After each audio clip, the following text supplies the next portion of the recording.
Bonjour et bienvenue. Si tu avais la sensation dans tes anciennes relations que ton partenaire se plaignait toujours, que tu lui faisais plein de reproches et que cela ne fonctionnait pas, alors cette vidéo est pour toi parce que je vais parler de la castration et de la castratrice.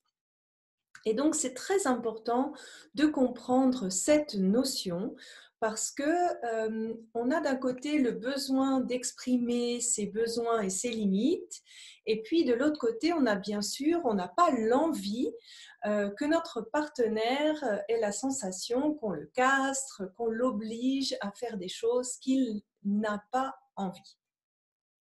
Et donc, si tu rencontres souvent ce cas de figure où un de tes ex se plaignait justement de ses reproches, mais que tu n'arrives toujours pas à te faire entendre sur tes besoins et tes limites, alors tu as très certainement le profil de la castratrice.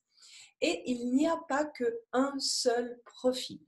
Il y a plusieurs types de castratrices. La première, c'est, on va dire, un modèle qui est assez courant, c'est ce que j'appelle la castratrice silencieuse.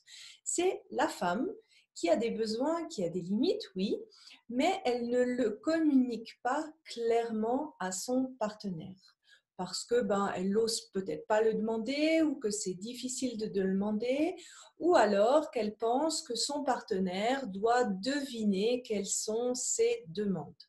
Et avec le temps, avec la frustration augmente, augmente, augmente, et après un certain temps, elle lui tombe dessus parce qu'elle est frustrée de ne pas avoir assez de respect, de ne pas avoir assez d'attention.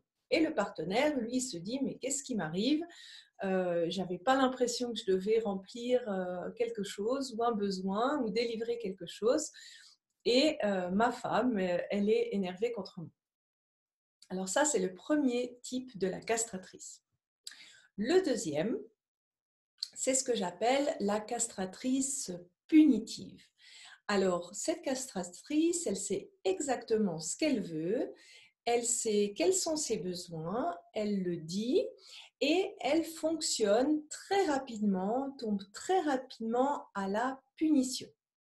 Donc, elle se focalise sur tout ce que son partenaire en fait de mal et lance la série de reproches et elle oublie peut-être de reconnaître les fois où son partenaire a peut-être répondu à ses attentes, peut-être pas exactement dans le sens ou exactement comment elle l'attendait, mais elle oublie totalement de regarder en fait le côté positif que son partenaire peut faire. Donc vraiment être toujours dans cette punition. Il y a également un autre type de castratrice, c'est ce que j'appelle la pseudo-castratrice. C'est-à-dire qu'elle dit, elle arrive à exprimer ce qu'elle veut, ses besoins. Elle se plaint aussi un petit peu quand son partenaire n'écoute pas ses besoins et ses limites ou qu'il ne s'engage pas dans la relation.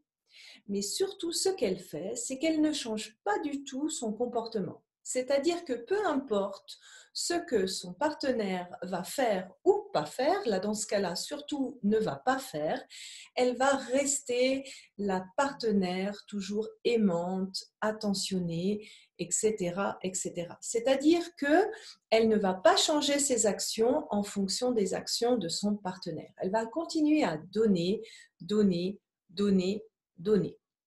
Et là, dans ce cas-là, ses actions sont clairement pas alignées avec ce qu'elle dit. Elle se manque de respect et elle est totalement dépendante, soumise à son partenaire.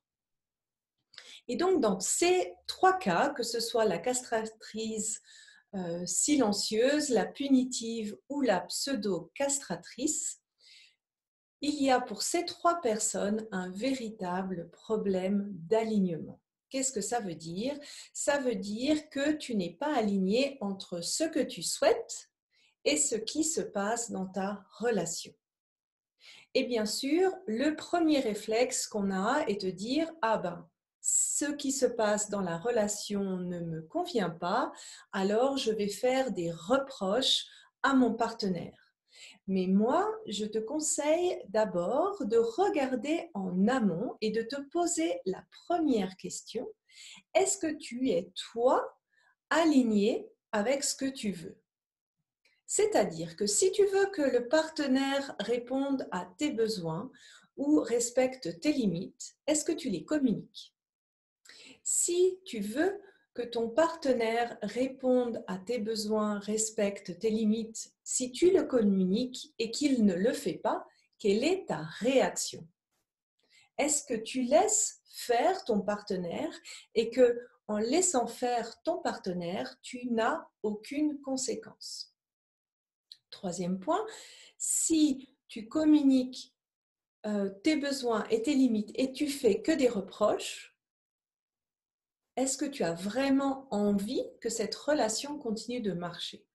Parce que si tu continues avec la méthode des reproches, tu peux être certaine qu'au bout d'un moment, ton partenaire, il va en avoir marre et il va aller voir ailleurs. Donc, le premier problème qui est en lien avec la castration, c'est ce problème d'alignement. Alors, pose-toi vraiment la question, est-ce que tu es aligné? Si tu as des besoins et des limites, est-ce que tu laisses faire des choses que tu ne veux pas? Est-ce que tu communiques tes besoins et tes limites? Ou bien est-ce que tu fais tout pour que cette relation casse? Le deuxième point dans la castration, c'est bien sûr la manière de demander. Parce que tu ne peux pas partir du principe que ton partenaire puisse deviner tes besoins et tes limites. C'est ton devoir à toi de dire clairement tes attentes envers lui pour pouvoir lui donner une chance d'y répondre. Personne n'est magicien, personne n'est dans la tête des autres. Et bien sûr, la forme, la manière dont tu fais tes demandes influence grandement les chances et la réceptivité de l'autre à écouter et finalement d'avoir envie de répondre à tes demandes. Donc la forme est aussi extrêmement importante. Parce que qu'est-ce que c'est castrer finalement? Pour moi, castrer, c'est reprocher de manière injuste quelque chose à quelqu'un parce qu'on ne lui a pas demandé clairement de s'engager à le faire et que l'on ne s'est pas mis d'accord sur le délai pour réaliser cet engagement. Parce que si tu fais une demande claire et que le partenaire s'engage à répondre sous un certain délai à cette demande et qu'il ne le fait pas, eh bien à ce moment-là, il ne va pas prendre ça comme de la castration, mais il va trouver juste que tu lui fasses un reproche. Et maintenant, pourquoi en fait c'est difficile pour toi de ne pas castrer? Souvent, c'est un problème de rôle. Et j'ai souvent remarqué que les femmes qui sont castratrices, et je m'inclus dans cette partie-là, c'est qu'elles ont très bien, en général, réussi leur carrière professionnelle et qu'elles ont des positions de cadre ou de manager. Et l'erreur qu'elles font souvent, c'est qu'elles pensent pouvoir diriger leur couple comme elles dirigent leur carrière.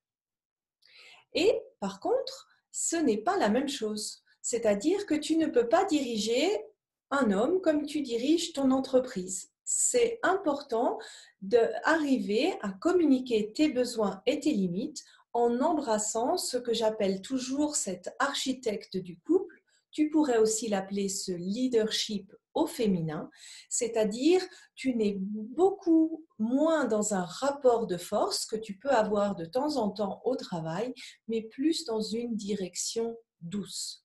Parce que je peux t'assurer que l'homme, la première chose qu'il a envie, c'est de rendre sa femme heureuse. Et bien sûr, on reproduit en général ce que l'on connaît. Si tu t'es reconnue dans ce profil de castratrice, dis-toi qu'il y a certainement une raison que tu reproduises ce que tu as appris. Soit par le modèle de ta maman, que tu essayes consciemment ou inconsciemment de reproduire, ou bien dans d'autres domaines de ta vie. Donc si tu vois que la méthode du rapport de force peut fonctionner dans ton domaine professionnel, et bien naturellement, c'est logique d'essayer de réutiliser ce modèle dans ta vie privée. Par contre, malheureusement, ça ne marche pas. Et donc, pour comprendre d'où vient ce schéma de la castratrice, d'où il vient en toi, je te laisse une petite ressource gratuite qui va t'expliquer en fait comment on se crée certains schémas amoureux, notamment le schéma de la castratrice. Tu peux t'enregistrer et regarder d'où est-ce que ça vient. Alors, j'espère que cette petite vidéo va t'aider à comprendre un petit peu mieux qu'est-ce que ça veut dire finalement castrer son partenaire et qu'est-ce que tu peux faire pour changer ton comportement. Et je me réjouis de te retrouver la semaine prochaine pour une prochaine vidéo. Si tu as aimé la vidéo, like-la, partage-la ou tag une amie que ça peut intéresser. Je te souhaite une belle journée. Ciao!